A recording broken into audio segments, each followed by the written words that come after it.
Yesu kwa kusafiwa na kuoshwa kwa damu ya kondoo. Je, neema yako umemwagiwa, umeoshwa kwa damu ya kondoo.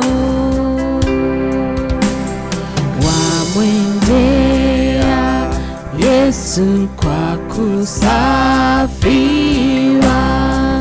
na kuoshwa kwa damu ya kondoo. Je, neema yake umemwagiwa, umeoshwa kwa damu ya kondoo. Kuoshwa kwa damu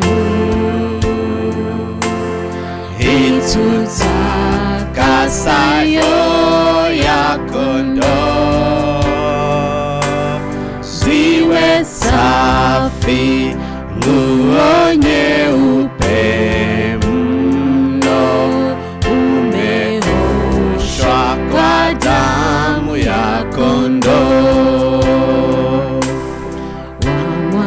Wamwandama daima mkombozi na kuoshwa kwa damu ya kondoo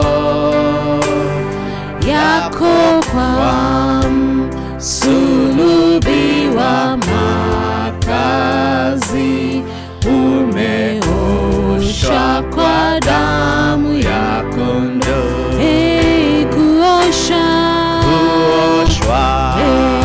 Kuoshwa kwa damu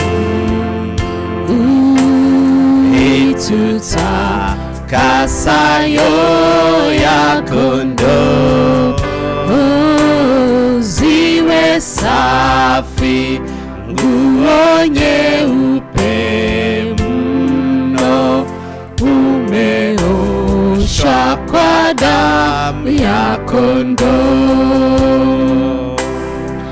Atapapo kuja bwana harusi, uwe safi kwa damu ya kondoo. Yafae kwenda mbinguni, mavazi yafuliwe kwa damu ya kondoo. Kuosha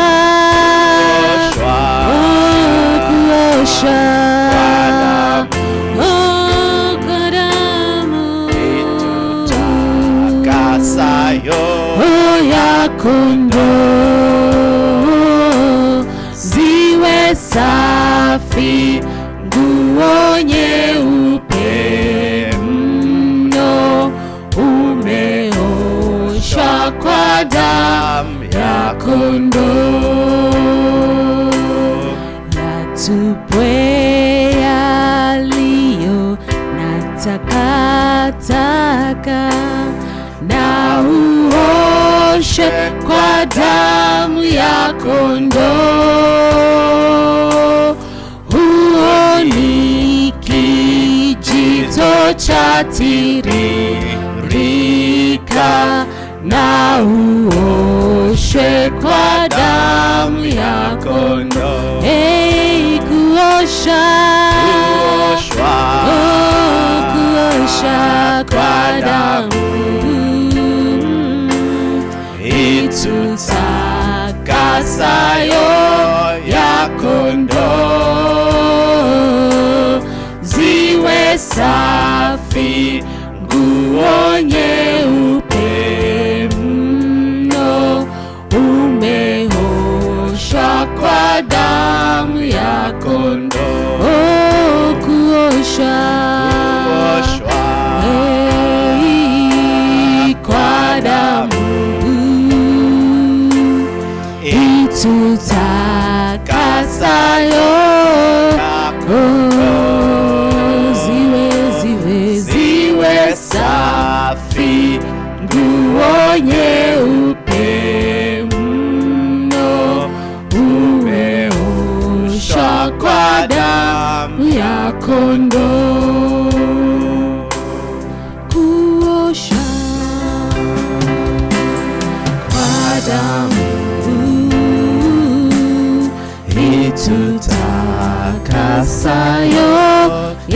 kondoo ziwe safi, nguo nyeupe mno, umeosha kwa damu ya kondoo.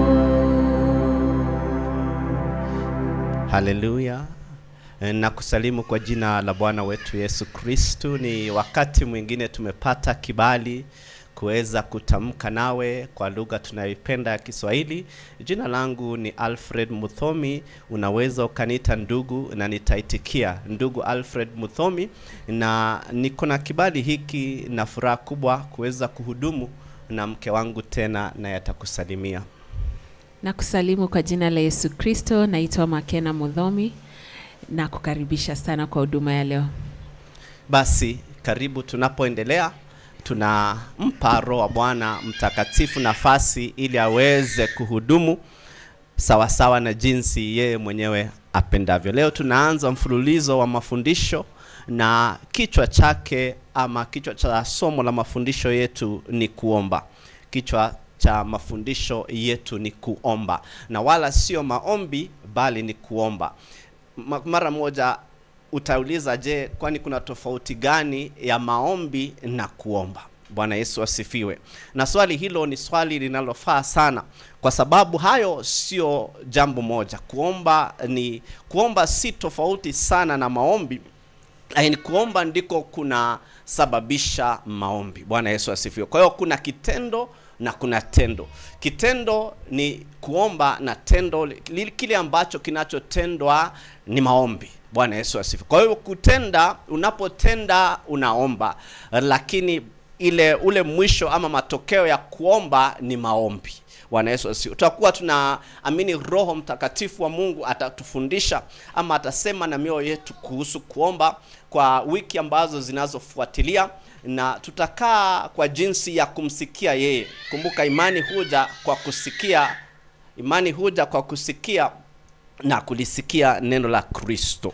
Bwana Yesu asifiwe. Kwa hiyo tunasema mfululizo wa mafundisho haya utakuwa ni kuomba, na mstari ambao tumeupata kutoka kwa Bwana kwa ajili ya kutembea na mafundisho haya uko kwenye kile kitabu cha Warumi sura yake ya 8 na mstari wa 26.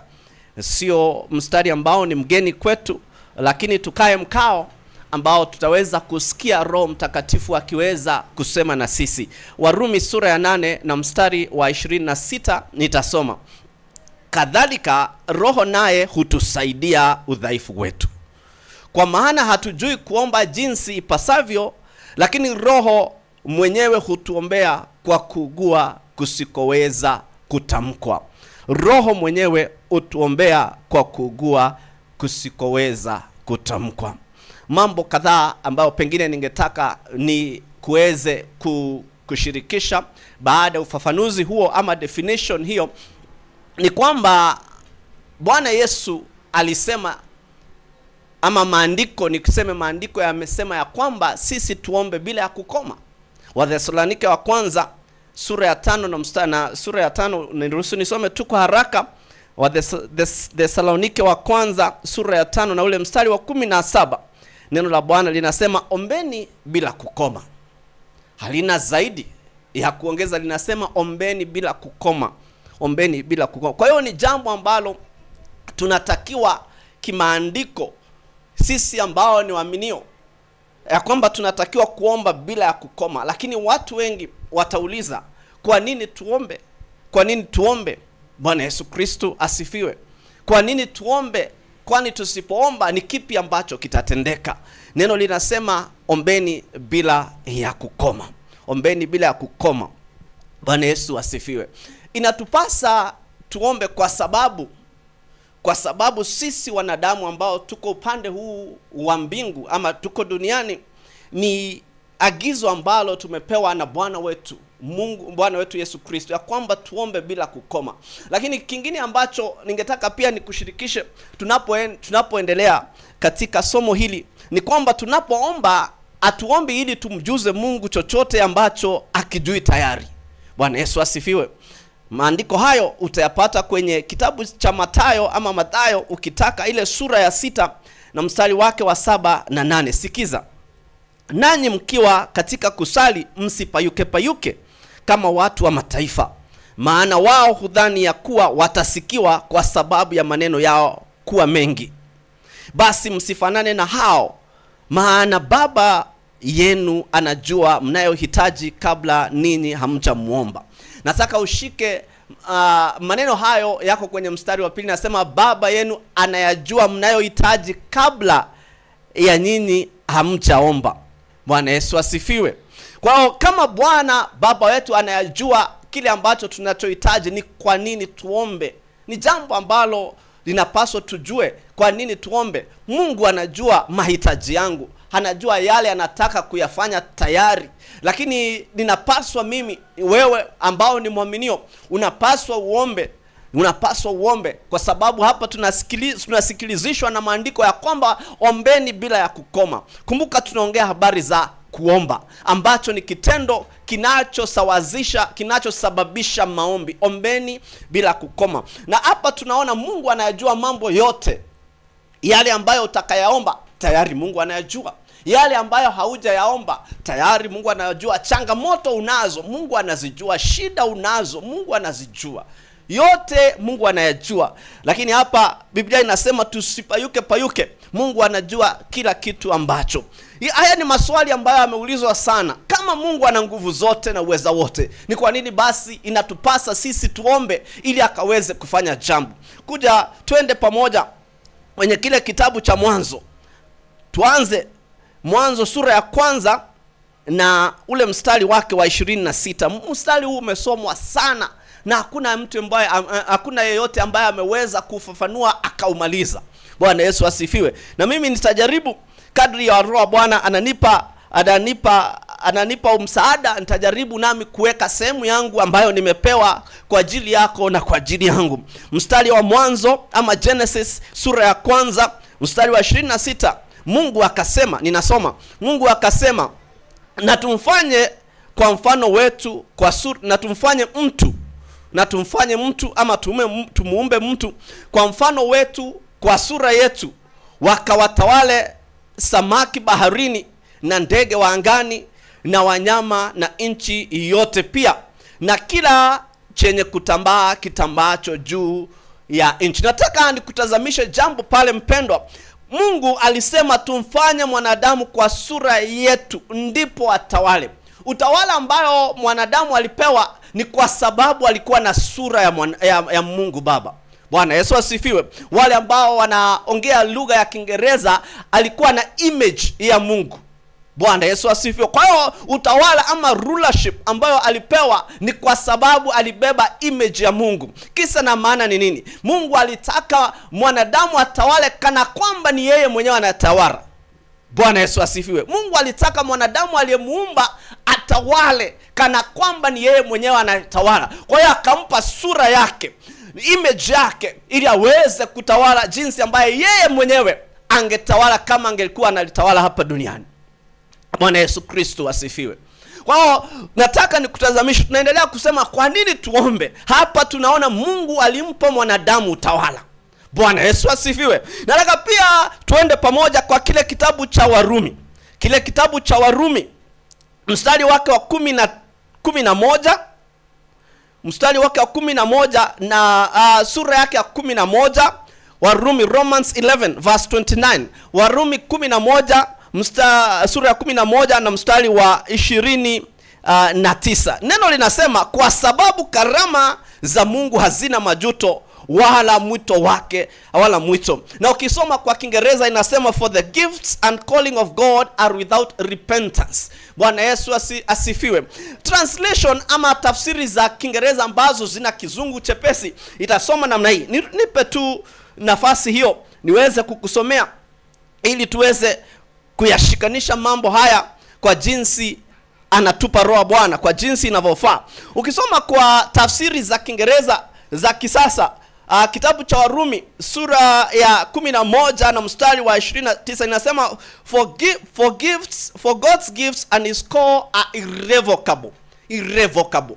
Manake nini? Ya kwamba Mungu akishakupa yeye harujutii kukupa. Ndio Kiswahili kinasema, ndio lugha yetu ya Kiswahili inasema ya kwamba karama zake Mungu ama gifts zake Mungu hazina majuto wala mwito wake. Mungu akikupa wewe kitu, akinipa mimi kitu, hajanipa kwa sababu ninastahili. Amenipa kwa sababu yeye ana upendo. Katika upendo wake amenipa. Bwana Yesu asifiwe. Kwa hiyo akinipa, afiki mahali anajutia, anasema na nilimpa huyu hiki kipawa, nilimpa huyu karama hii, na sasa tazama haitumii jinsi nilivyotaka haitumii. Hapana, Mungu hana majuto kama hayo. Akikupa, amekupa.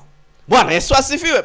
Umeona hapa duniani pengine mke na mume wanaoana, na pengine ndoa yao kwa sababu moja ama nyingine inasambaratika, na ikisambaratika wanafanya divorce ama talaka zina proceed. Alafu sasa pengine mume alimnunulia mke kitu fulani, anasema kile ninakitaka kwa sababu yeye alinunua pindi walipokuwa kwenye ndoa. Mungu haiko namna hiyo.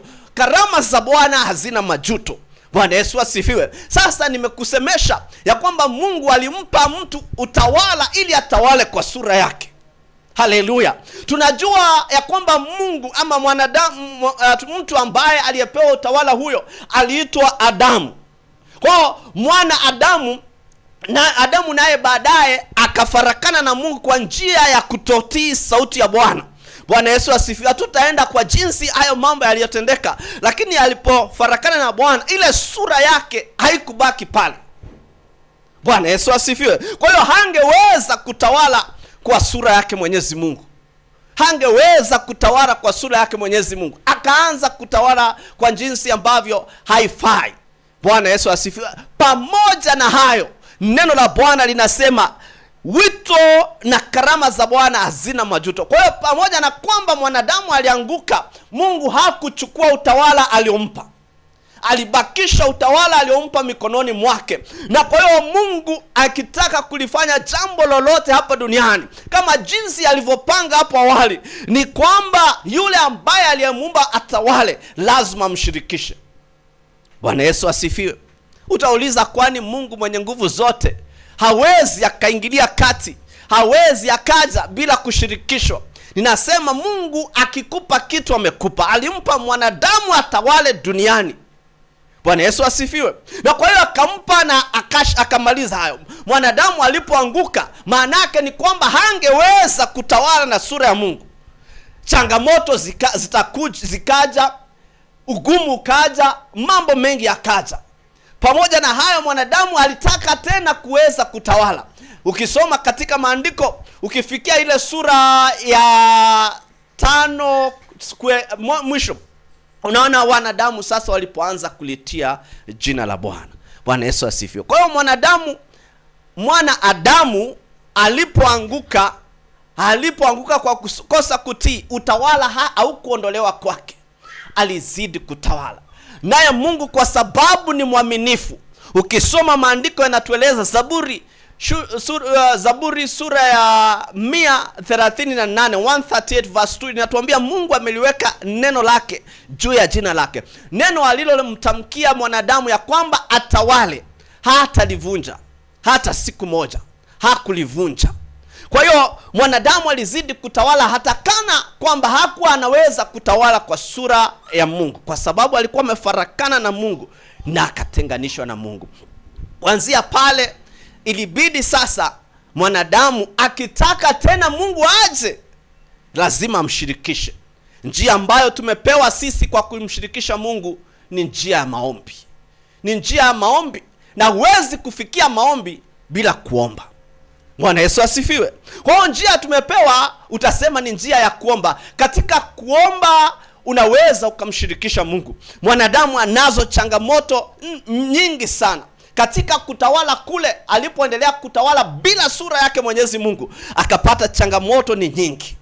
Shida zinazomkumba, mambo ambayo hawezi akayatatua ni mengi. Kwa hiyo ikampasa mwanadamu ajifundishe kuliitia jina la Bwana. Na huko kuliitia jina la Bwana ndiko tunakokuita kuomba. Kwa hiyo inatupasa sisi tuombe. Inatupasa sisi kuomba ili kumshirikisha Mwenyezi Mungu. Mungu alisha tupatia utawala, Na kama katika kutawala, unatawala familia yako, unatawala samaki, unatiisha dunia. Ukisoma neno linasema ya kwamba mwanadamu apate utawala na baadaye aitiishe dunia. Katika kutiisha dunia maana yake nini? Unafanya kazi na unapata changamoto katika kufanya kazi kwako. Inakupasa wewe utafute msaada wa yule aliyeumba dunia na akakuumba wewe. Naye ni Jehova Adonai. Na njia ambayo ametupa ni njia ya kuomba. Bwana Yesu asifiwe. Kwa hiyo njia peke yake ya kumshirikisha Mungu ni katika kuomba. Inatupasa sisi tuombe. Usipoomba, Mungu hataingilia kati, utawala alishakupa.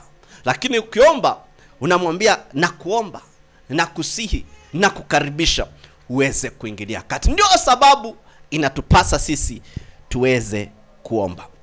Lakini tena tukirejelea ule mstari uko kwenye Warumi, ule mstari wa Warumi 8:26 unasema hatujui kuomba. Unasema kadhalika Roho naye hutusaidia udhaifu wetu, kwa maana hatujui kuomba jinsi itupasavyo. Mara nyingi utasikia, kama wewe ni Mkristo, utasikia watu wakikwambia jambo hili unapaswa ukae nalo kwenye maombi sana, jambo hili liombee zaidi, jambo hili utilie uzito zaidi. Bwana Yesu asifiwe. Lakini mimi nauliza, je, ni kuomba sana kunakoleta matokeo ama results? Bwana Yesu asifiwe. Ama ni kuomba kwa jinsi fulani kunakoleta matokeo ama results? Na nataka niseme hapana. Kuomba sana sio lazima kulete matokeo. Hapa neno la Bwana linasema hatujui kuomba ipasavyo. Kuomba ipasavyo ndiko kunakoleta matokeo. Bwana Yesu Kristo asifiwe. Kuomba ipasavyo maana yake nini? Ni kwamba jambo ambalo unaliombea, kuna njia ambayo inayopaswa kuliombea jambo hiyo. Kuna njia ya kuomba ambayo inayopaswa na njia nyingine tuseme haipaswi. Kama huombi jinsi ambavyo inapaswa, hata ukiomba masaa mengi na miaka mengi, basi utaona matokeo ni kidogo. Lakini ukiomba ipasavyo, naweza nikapa, mimi na mke wangu tulikuwa na changamoto wakati fulani. Tulikuwa tunamwaminia Mungu kitu kikubwa. Ni testimony, ni ushuhuda ninakutolea. Tukawa tunaomba miezi 6 ikapita. Lakini siku moja Roho wa Bwana akatusemesha, akatuonyesha mwanga, na tuliomba chini ya dakika 3 na tukayaona majibu. Bwana Yesu asifiwe. Kwa hiyo ni nini ilifanyika? Tuliomba ipasavyo. Miezi 6 tulikuwa tunaomba, lakini hatukuwa tunaomba ipasavyo. Kuomba kwetu hakukuwa jinsi ambavyo inavyopasa. Kwa hiyo matokeo hatukuyaona. Tukaugua, tukalia, lakini hatukuyaona matokeo. Kipindi Roho wa Bwana alitufunulia kile ambacho tulikuwa tunachopambana nacho, ilichukua chini ya dakika hizi 3 peke yake. Baadaye tukaona matokeo, na hata siku ya leo ushuhuda huo tunao. Bwana Yesu asifiwe. Kwa hiyo sio kuomba sana kunakoleta matokeo. Kwa sababu kama ni hivyo, basi kuomba kwetu kungeweza kuleta matokeo bila ya chochote. Neno linasema kwa maana hatujui kuomba itupasavyo, lakini Roho mwenyewe hutuombea kwa kuugua kusikoweza kutamkika. Tunaposema ni habari ya ipasavyo, nataka niseme nini? Kuna, kama tuseme uko na mtihani, umepewa mtihani na mwalimu na amesahisha, umeuandika ule mtihani na mwalimu wako akasahisha, akakupa alama pengine asilimia 40, asilimia 50, asilimia 60, chochote kile, na pengine akakwambia haujafaulu kwenye mtihani huo. Ukamuuliza mwalimu, kwa nini sijafaulu? Akasema kwa sababu haukujibu jinsi ipasavyo. Kwa hiyo nataka niseme nini? Nataka niseme kuomba ipasavyo kuna hitaji maarifa fulani. Fungua kurasa za Biblia pamoja nami katika kile kitabu cha Mithali ama Proverbs, Mithali 11. Mithali 11. Kuomba ipasavyo kuna hitaji maarifa. Mithali 11 mstari wake wa 9. Sikiza maneno haya. Neno la Bwana linasema hivi, asiyemcha Mungu umpoteza jirani yake kwa kinywa chake, bali wenye haki watapona kwa maarifa. Bali wenye haki watapona. Ukisoma kwa Kiingereza, hiyo sehemu ya mwisho inasema, but through knowledge shall the just be delivered. Kwa ukitafsiri neno hilo delivered, haliji kupona moja kwa moja. Bwana Yesu Kristo asifiwe. Delivered, tunajua deliverance ni kukomboa, mwenye haki atakombolewa. Lakini kupona ni neno ambalo linashika mambo mengi. Unaweza ukapona kutoka kwa ugonjwa, unaweza ukapona kutoka kwa accident. Maana yake nini? Kunusurika kutoka kwa accident. Unaweza ukapona na mambo mambo mengine mengi. Kwa nasikia linafaa neno hili, lakini kinachohitajika ni maarifa. Kama utaomba jinsi inavyopasa, ni lazima uombe kwa maarifa ama knowledge. Bwana Yesu asifiwe. Bwana Yesu asifiwe. Ni mtumishi wa Mungu Paulo alisema, sisi atupigi ngumi ama ngumi kama mtu anayepigana kwa hewa. Tunalenga shabaha na tunapata. Kama utalenga shabaha, lazima ulenge kwa ujuzi. Lazima ulenge shabaha katika kuomba kwako. Ni lazima shabaha yako iwe na maarifa.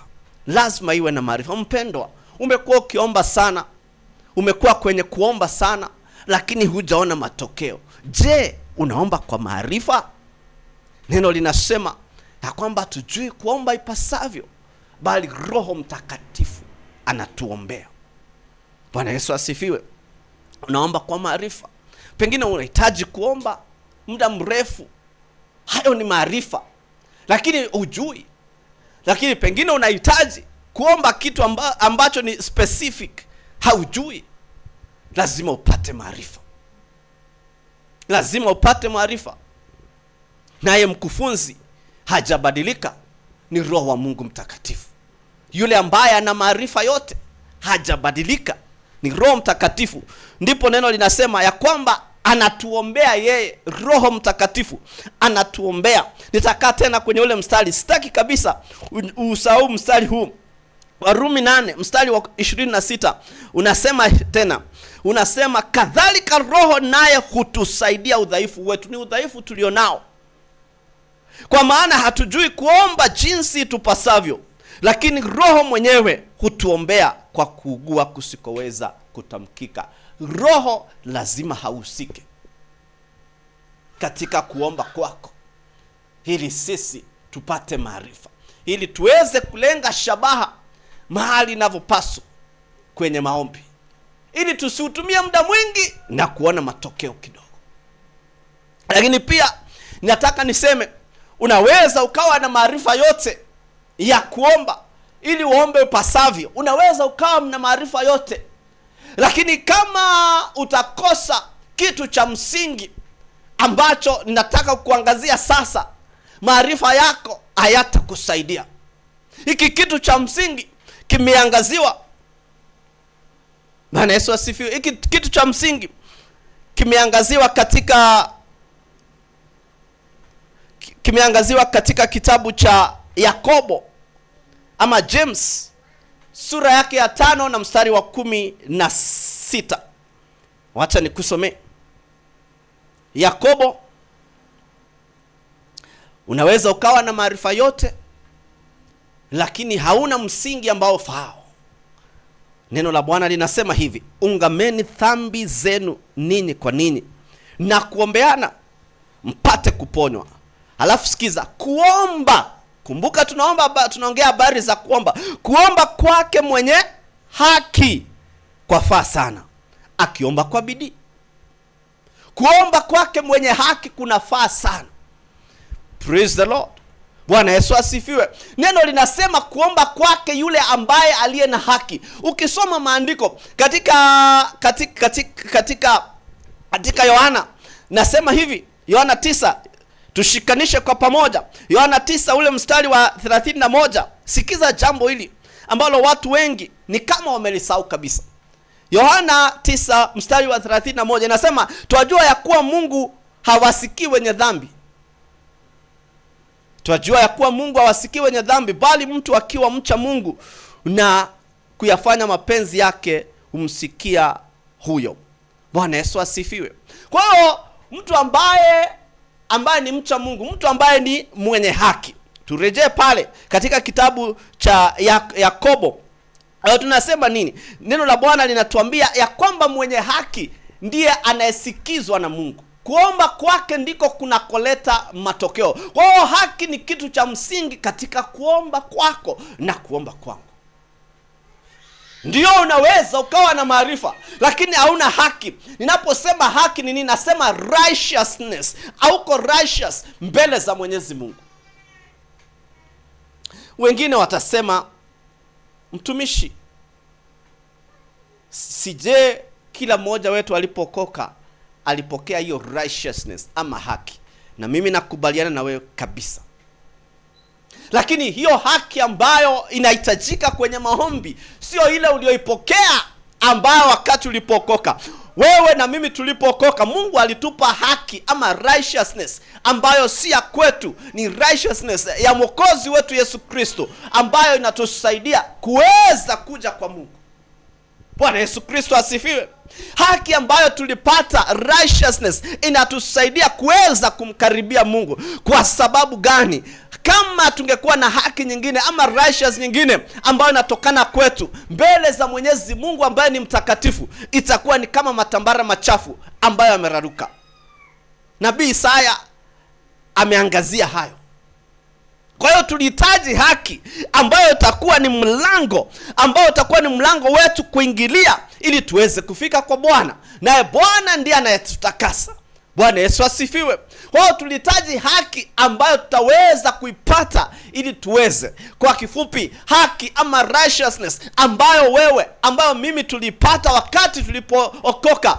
Haki hiyo ni mtaji ama investment ama capital ambayo Mungu amewekeza ndani yetu ili tuweze kufanyisha kazi na kupata aina nyingine ya haki. Aina nyingine ya haki ambayo sisi tumeifanyisha kazi. Bwana Yesu asifiwe. Unatumia haki ile uliopata na katika kufanyisha kazi. Kile kitabu cha Wafilipi sura ya pili, Wafilipi sura ya pili mstari wa 12 inasema hivi. Wafilipi sura ya pili mstari wa 10 inasema, basi wapendwa wangu, kama vile mlivyotii siku zote, si wakati mimi nilikuwapo tu, bali sasa zaidi, sasa mimi nisipokuwako, utimizeni wokovu wenu kwa kuogopa na kutetemeka. Mahali inaposema utimizeni, Kiingereza inasema work out, fanyisha kazi. Bwana Yesu, ufanyisha kazi wokovu wenu. Wokovu ni kile ambacho ulipopata, haki ndio uliopata ulipookoka. Bwana Yesu asifiwe. Ulipookoka uliitwa mwenye haki, righteous. Bwana Yesu asifiwe. Lakini sio kwa sababu ya kile umefanya, ni kwa sababu ya kazi ya msalaba wa Kristo. Haki hiyo ulifanya, unapaswa uitimize kwa kuifanyisha kazi.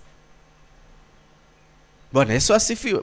Kwa hiyo tunasema yule ambaye amefanyisha haki ambayo alipata kama mtaji, amefanyisha haki hiyo kazi na akawa na usafi wake. Bwana Yesu asifiwe. Usafi wake, usafi kama ule Ayubu aliopata. Mungu akashuhudia, akasema Ayubu hana makosa. Biblia za Kiingereza zinasema ya kwamba alikuwa blameless. Hawezi dhulumiwa na chochote. Hauwezi ukamnyoshea Ayubu kidole ukasema amekosa hiki, amekosa kile, kwa sababu amefanyisha haki ambayo aliyopata. Bwana Yesu asifiwe. Mtu kama huyo akiomba, basi maombi yake yatakuwa yanafaa sana. Na kusema kweli, ukisoma katika kitabu cha Ayubu sura ya 42, wakati marafiki zake Ayubu walikuwa na mambo mengi amepita, baadaye Mungu akawaeleza, akawaambia, chukueni sadaka mkaitoe muipeleke kwa mtumishi wangu Ayubu ili awaombe, na mimi nitamsikia yeye, kwa sababu nyinyi sitawasikia. Kwa sababu gani? Ayubu alikuwa mwenye haki. Kuomba kwake mwenye haki kunafaa sana. Kwa hiyo unahitaji haki ili uweze kutumia ujuzi katika kuomba na wewe ukayaone matokeo. Bwana Yesu asifiwe. Haki haiji usiku moja. Haki haiji siku moja. Ni kufanyisha kazi, work out, kufanyisha kazi, work out salvation, work out wokovu. Bwana Yesu asifiwe. Kwa hiyo tunasema unao mtaji, umeokoka, unao mtaji, una investment kutoka kwa Mungu ambayo inaitwa righteousness ama haki. Lakini umepewa hiyo ili uzalishe aina nyingine ya haki ambayo itautimiza ama kuonyesha ama kuconfirm wokovu wako. Bwana Yesu asifiwe. Nataka nimalizie. Nasema ni wale tu wamemkubali Yesu Kristo wanao haki hii, wanao mtaji huu.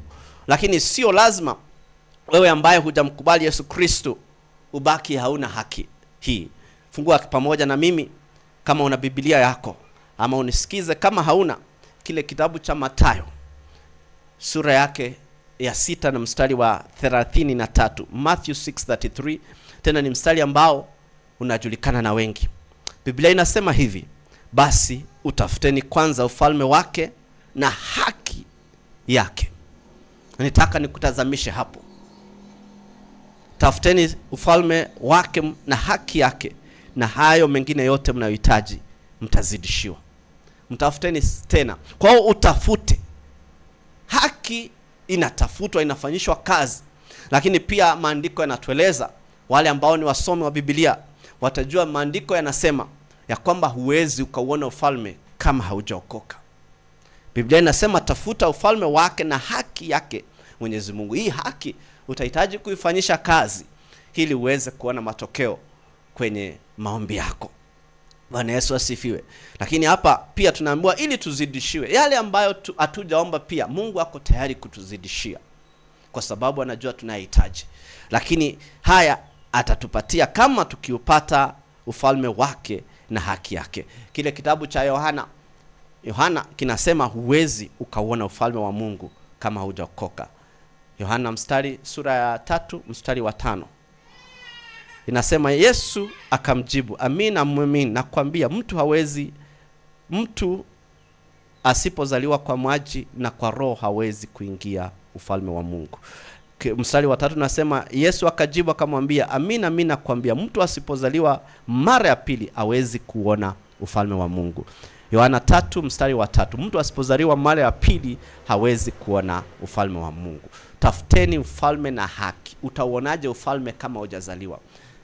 Ili huu ni wito wako wewe ambao hujaokoka, umpokee Kristo. Tafuteni ufalme na haki yake, na yote ambayo unahitaji Mungu ako tayari kukuzidishia.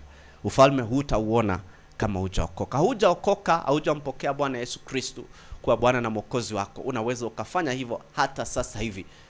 Neno la Bwana linatuambia ukiamini ndani ya moyo wako na ukiri kwenye kinywa chako utaokolewa. Ukiamini Mungu anakuhesabia haki. Tunapewa ile haki ya kwanza, ile ambayo ni mtaji. Alafu ukikiri kwa kinywa chako anakuokoa. Utakuwa na mtaji wa kuzalisha haki ya pili, na ukiwa na haki ya pili hakuna chochote ambacho Mungu atakuzidishia. Nenda kukaribisha umpokee Kristo. Tulimpokea kwa imani kama jinsi ambavyo unaweza ukampokea. Unapokea, Mungu mwenyewe ni mwaminifu kukuokoa. Omba pamoja na mimi. Omba pamoja na mimi. Sema, Bwana Yesu, niko mbele zako. Ninakuomba unisamehe dhambi zangu. Na kukaribisha kwenye moyo wangu uwe Bwana na Mwokozi. Na kukaribisha kwenye moyo wangu uwe Bwana na Mwokozi. Na unijaze na Roho wako Mtakatifu ili niweze kuzalisha haki ambayo italeta matokeo kwenye maombi yangu ninapokutumikia siku za maisha yangu yote. Asante Bwana kwa kuniokoa. Wacha nikuombe. Baba, ni asante kwa ndugu na dada ambao wamekuja siku ya leo, wamepokea haki kwa kuokoka, kwa kumpokea Kristo. Na kuomba katika jina la Yesu wahifadhi hata siku ya Bwana wetu Yesu Kristo. Asante Mungu Baba, kwa jina la Yesu naomba na kushukuru. Amen. Amen.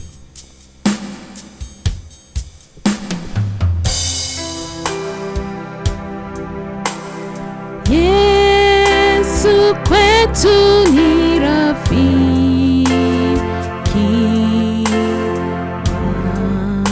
biwa haja pia.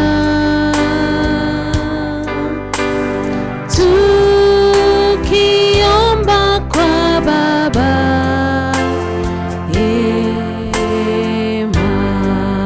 maombi yasikia.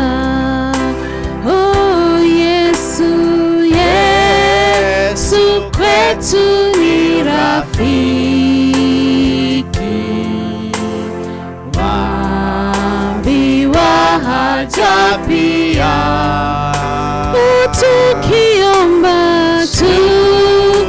Tukiomba kwa Baba,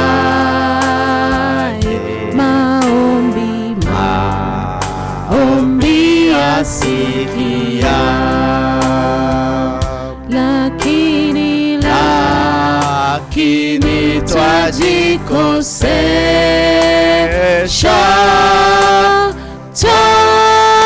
twajiteka vibaya, kwamba tulimwomba Mungu dua angesikia.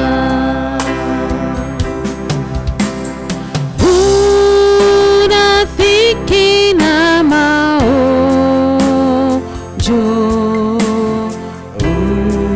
una mashaka pia,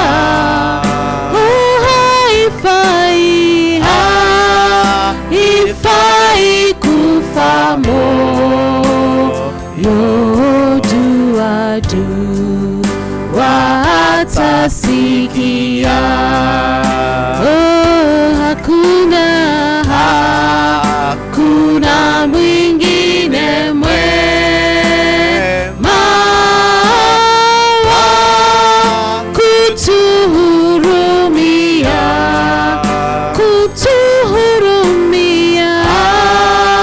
tujua tudhaifu,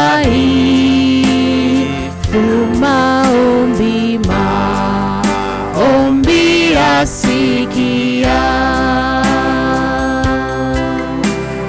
Je, unayo hata nguvu,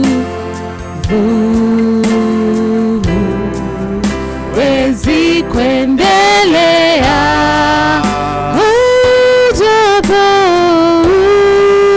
japo dharauliwa,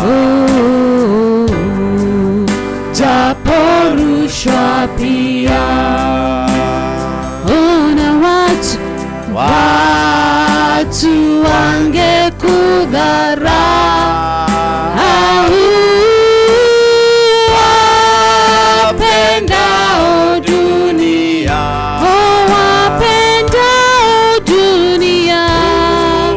kwambata mikononi, dua watasikia. Na watu wangekudharau,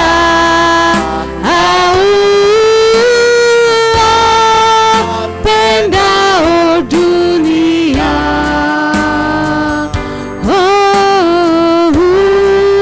kwambata mikononi, dua watasikia.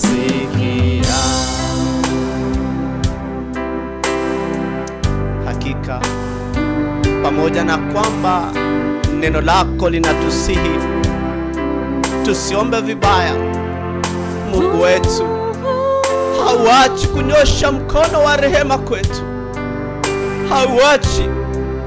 Hauachi tukaangamia kwenye matope ya dhambi zetu. Hauachi tukaangamia kwenye kutokuwa na maarifa. E Bwana, neno lako linasema watu wako wanaangamia kwa kukosa maarifa. E Bwana, uachi kwa Roho Mtakatifu Baba unatuombea kwa kugua kusikoweza kutamkika.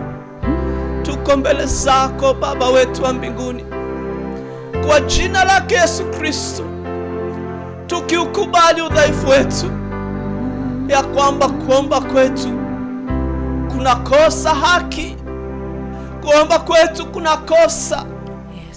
kunakosa mtaji wa haki tulioifanyisha kazi. Kuomba kwetu Bwana kumepungukiwa kabisa. Hatuombi na maarifa, hatuchukui muda kujaribu kuchunguza ni kipi ambacho kinatukumba. Tunakuja kwa jinsi ya kijumla Bwana. Ila Bwana, wewe ni mwema kwetu. Tunakushukuru Bwana. Asante kwa ajili ya kutusemesha kwa mara nyingine Baba wetu. Baba, tunakuomba ukaondoe mioyo yote iliyo migumu, mioyo ya mawe, mmoja na wote, pasipo wakuacho nje. Mungu wetu, tunaomba ukatuondolee mioyo migumu ili tupokee neno lako, na kuomba kwetu kukazae, kuomba kwetu Bwana kukazalishe makusudi yako, kuomba kwetu kukazalishe ukombozi katika ardhi ya wanaoishi, kwa jina la Yesu Kristo. Tazama, umetupa kutawala, lakini kutawala kwetu Bwana, tunazo changamoto. Tunashindwa hapa, tunashindwa pale, tumebanika hapa, tumebanika kule. Baba, ni nani atakayetusaidia kama sio wewe Bwana? Tunakuomba uturehemu kwa jinsi tumeomba kwa mazoea. Tunakuomba uturehemu kwa jinsi tumekosa maarifa. Haujasema watu wako wanaangamia kwa kutoomba, umesema kwa kukosa maarifa. Baba, hatuja kushirikisha jinsi ambavyo umetuelekeza kwa neno lako. Hatuja kushirikisha kwa jinsi ambavyo umetufunulia kwa Roho wako Mtakatifu. Wana neno lako ambalo umetamka kupitia kinywa cha nabii Isaya kinasema kila mmoja amekwenda na njia zake. Baba, ndio sisi hao ambao tumekwenda na njia zetu. Hata kwa maombi, maombi yetu imekuwa ni kana kwamba tunakushurutisha. Wengine tunaomba maombi na katika kuomba tunakuelekeza Bwana jinsi utakapotujibu. Tumesahau neno lako linasema ya kwamba wewe ndiye uliyekuwa na utakuwa milele. Ni nani atakayempa Mungu maarifa yoyote? Ni nani atakayempa Mungu advice aina yoyote? Neno lako linasema wewe ndiwe uliye. Hakuna anayekuzidi, hakuna anayekukaribia. Katika jina la Yesu, uturehemu Baba wetu. Tumekuwa na ujinga Bwana. Hatuna kuelewa ya kwamba Baba unataka utusaidie. Tunakwenda kila mmoja na njia zetu. Walio madhabahuni wameendelea na njia zao. Msisitizo wa maombi umetupiliwa nje. Bwana, kuomba ipasavyo kuko tena kwenye taifa letu. Taifa hili ambalo linajivunia ya kwamba tunangoja uvuvio ama revival ambayo umeiandaa. Ni kweli umeiandaa, lakini ni nani anaomba ipasavyo? Ni nani Bwana amejipa kuomba kwa maarifa? Ni nani amejipa kuomba kwa haki, kujisafisha na kuwa kama jinsi Ayubu alivyokuwa machoni mwako, blameless, asiyoweza kunyoshewa kidole cha lawama. Mungu wetu, ya kwamba tunakuita na unatusikia. Ni huruma zako kubwa Bwana. Uturehemu kama taifa. Ni taifa tunakupenda Bwana, lakini tumepotea kwa kukosa maarifa. Tunakuomba uinue watu ambao watajisafisha. Watafanyisha haki uliowapa. Ndio Baba. Na kupata aina nyingine ya haki, ili maombi yao yawe ni kama moto. Maombi yao yafanye kazi unaotaka yafanye. Ndio. Kwa maana umetupa Roho wako Mtakatifu. Msaada wa Roho wako Mtakatifu. Asante kwa ajili ya ibada hii. Asante Mwenyezi Mungu. Tenda sawa sawa na mapenzi yako hata kupitia ibada hii. Uikumbuke taifa letu na kuibariki. Tazama maamuzi yetu ni maamuzi ambayo ya watu hawana maarifa, kwa sababu kuomba kwetu ni kuomba kwa watu hawana maarifa. Baba, utuone huruma, utusaidie kama taifa. Bwana, tuko mbele zako, tunasimama kwenye pengo kwa ajili ya taifa letu, kwa ajili ya taifa letu. Siku zijazo Bwana ukazidi kutusemesha, na sisi hatutakuwa walegevu, hatutakuwa wanaokataa. Tutakubali na tunakubali, kwa sababu wewe unatusemesha, ndio bado unatusaidia ili tuweze kuzalisha wokovu, tuweze kuzalisha ukombozi katika taifa letu, tuweze kuzalisha makusudi ya Bwana. Majitu yote ndani ya taifa hili yaanguke, majitu ya kutokuamini, majitu ya kutokuomba ipasavyo, majitu ya kutofanyisha haki ili kupata haki ya kuomba, yote kwa jina la Yesu Kristo yaanguke. Baba wetu, katika mambo haya yote tunaregesha utukufu kwako, kwa maana ni wako. Pokea utukufu, Bwana. Ni asante kwa wema wako. Katika jina la Yesu tunaomba na kushukuru. Amen.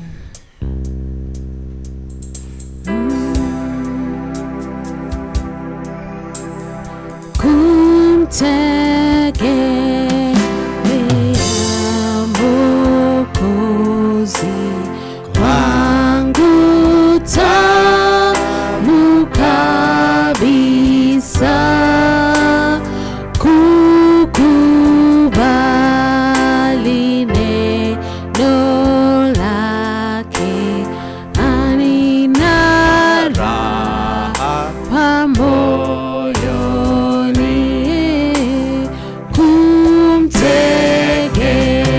kumtegemea Mwokozi kwangu tamu kabisa, kukubali neno lake, nina raha moyoni. Yesu namwamini, nimemwona dhabiti. Yesu yu thamani, ahadi zake kweli,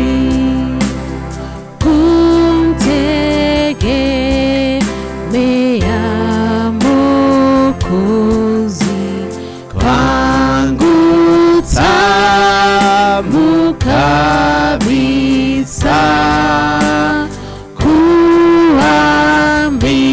kuamini damu yake, nimeoshwa kamili. Yesu namwamini, nimemwona thabiti. Yesu yu thamani, ahadi zake kweli,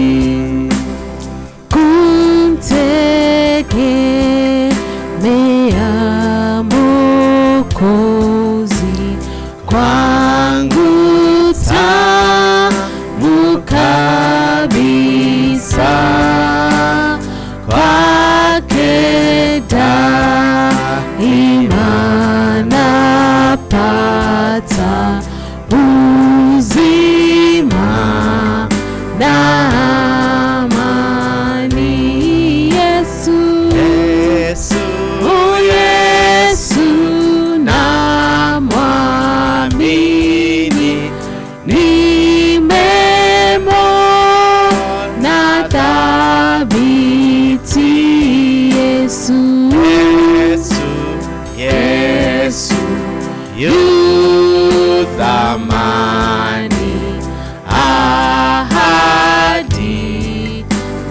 zake kweli.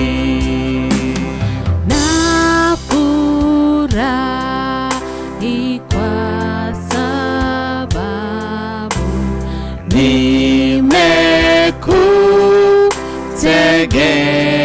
nimekutegemea, Yesu mpendwa na rafiki, uwe na midawamu. Yesu, Yesu, oh Yesu namwamini, nimemwona thabiti. Yesu, Yesu, Yesu yu thamani, ahadi zake kweli. Yesu, Yesu, Yesu namwamini, nimemwona thabiti. Yesu, Yesu, oh Yesu yu thamani, ahadi zake kweli.